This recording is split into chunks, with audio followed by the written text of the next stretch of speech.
আমার মুর্শিদ বিনে কেউ দিবে না জান্নাতের তরি, আমার মুর্শিদ বিনে কেউ দিবে না জান্নাতের। না রাখিলাম রোজা হাসরের ময়দানে মোর রাস্তা করো সোজা, আমি না করিলাম নামাজ আর না রাখিলাম রোজা হাসরের ময়দানে মোর রাস্তা করো সোজা, না করিলাম নামাজ আর না রাখিলাম রোজা হাসরের ময়দানে মোর রাস্তা করো সোজা। এ মিজানেরও পাল্লায় আমার করাইও ভারী, বাবা মিজানেরও পাল্লায় আমার করাইও ভারী, আমার ভব সিন্ধু পার করাবে বাবা ভান্ডারী। কে বলেছে আপনাকে আপনার মুর্শিদ আপনার জন্য সুপারিশ করবে? এরা সেই মুর্শিদ যাদের জিন্দেগির মধ্যে একটা নফল ছুটার কারণে সারা রাত কানে হাত দিয়ে এক পা তুলে আল্লাহর দরবারে যারা দাঁড়িয়ে থাকে, কেমনে বুঝলেন তারা আপনার নামাজ না পড়লে মাফ করে দিবে? কে বলেছে আপনাদেরকে এই কথা?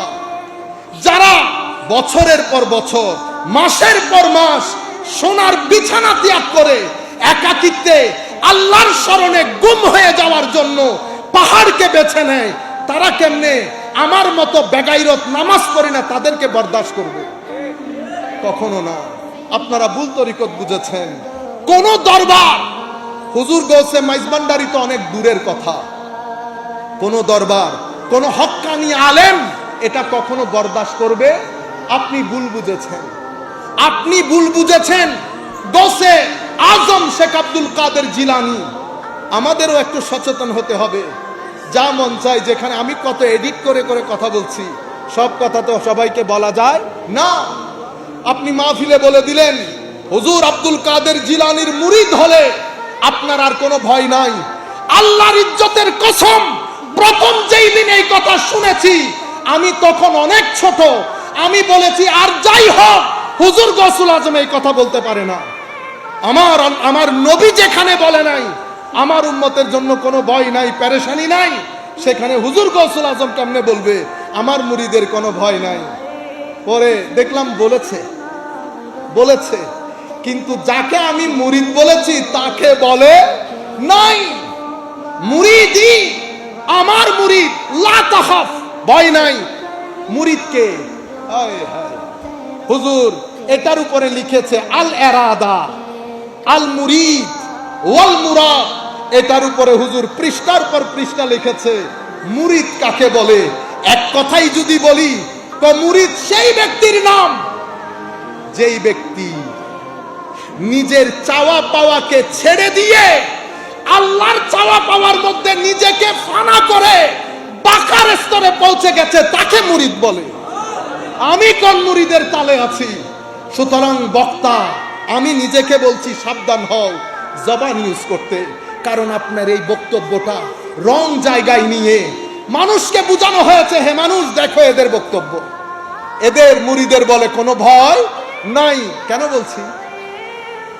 আমাকে এই কথা ইন্ডিয়ান এক ছেলে দেওবন্দের, অনেকক্ষণ কথা হয়েছে, শেষে উনি আমাকে বলছেন, দেওবন্দের অনেক বড় আলেম, আমরা তো ছোটখাটো লোক, আমাকে বলতেছে হুজুর তাইলে একটা কথা বলেন, মুরিদি লা তাখাফ আল্লাহ, এটার ব্যাপারে আপনার অভিমত কি?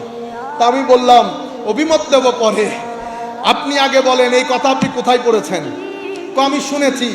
তো আপনি তো বড় জুলুম করেছেন আমার গৌসের উপরে। কেমনে? আল্লাহ মুনি যেই কিতাবে পড়েছেন অন্তত ওই কিতাবটা পড়ে আসতেন, ওই কিতাবটা পড়ে আসতেন, তারে কি আর বলতে পারছি?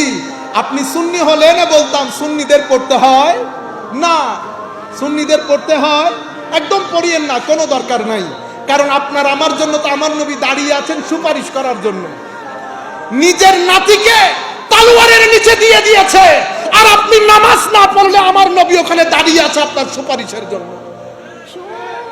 সৈয়দানা আসগর সৈয়দানা আকবরকে তলোয়ারের নিচে দিয়ে দিয়েছে, ফারুক আজম জিন্দেগি দিয়ে দিলেন, ওসমানে গনি জিন্দেগি দিয়ে দিলেন, আলী কাররামাল্লাহু ওয়াজহাহুল কারীম জিন্দেগি দিয়ে দিলেন, ইমামে হাসান জিন্দেগি দিলেন। আপনি কেমনে চিন্তা করলেন নামাজ না পড়ে আপনি গুরগুরিয়ে বেহেশতে ঢুকে যাবেন? হে যুবক, আপনাকে ভুল বোঝানো হয়েছে। আমার নবী শাফাত অবশ্যই করবেন, আমরা গরিবদের জন্য করবেন, কিন্তু আমি এরকম বেগাইরত হয়ে আমার নবীর সামনে কেমনে দাঁড়াবো? এরকম বেগাইরত হয়ে আমার নবীর সামনে কবরের মধ্যে মুখ কেমনে দেখাবো? আমার নবীর দরবারে সাহাবী আসলেন, বলতেছেন ইয়া রাসূলুল্লাহ কি করলে বেহেশতে যাব? আমার নবী বললেন লা ইলাহা ইল্লাল্লাহ মুহাম্মাদুর রাসূলুল্লাহ, সালাত, যাকাত, সাওম, হজ। আর কিছু আছে কনাই?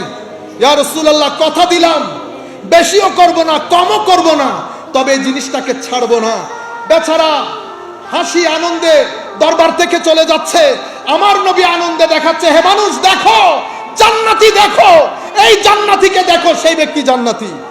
এখন আপনি নামাজ নাই, দোয়া নাই, হজ নাই, যাকাত নাই, ঘুষ নেন, রিশওয়াত নেন, গালাগালি করেন, অশ্লীলতা করেন, এত কিছুর পরেও আল্লাহ যে জমিনের মধ্যে আমাদেরকে থাকতে দিয়েছে, লাখ সিজদা আল্লাহর দরবারে।